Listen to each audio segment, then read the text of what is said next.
विराट गौतम वय 58 राहणार मांजरी बुद्रुक पुणे असं त्यांचे नाव आहे।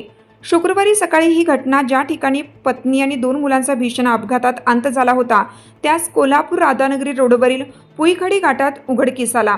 गोवा मुंबई आराम बस भीषण अपघातात 2.5 वर्षापूर्वी त्यांच्या डोळ्यादेखत पत्नी आणि 2 मुलांचा मृत्यू झाला होता। अपघातात ते स्वतःही जखमी झाले होते। या घटनेतून ते कधीच सावरू शकले नाहीत।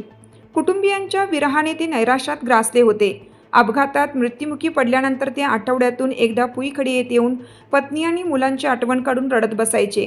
त्याच अपघातस्थळी धाव घेऊन विराट यांनी तिथेच आपले जीवन संपवले। विराट दिनांक 9 मे रोजी पुण्यातून बाहेर पडले। 10 आणि 11 मे दरम्यान ते पुईखडी येथील अपघाताच्या ठिकाणी आले होते। त्या ठिकाणी रडत बसल्याचे परिसरातील रहिवाशांनी सांगितले। 11 मे नंतर ते दिसून आले नाहीत। शुक्रवारी सकाळी परिसरातील काही नागरिक पुईखडी घाटात परिसरात गेले असता त्यांना दुर्गंधी आली। त्यांनी हा प्रकार करवीर पोलिसांना सांगितला। ते घटनास्थळी दाखल झाले। त्यांनी मृतदेह ताब्यात घेऊन त्यांच्या खिशातील मोबाईल जप्त केला। त्या मोबाईलवर मेसेज पाहून पोलीसही गहिवरले। दरम्यान गौतम यांचा भाचा पश्चिम बंगाल येथून कोल्हापूरकडे येत आहे।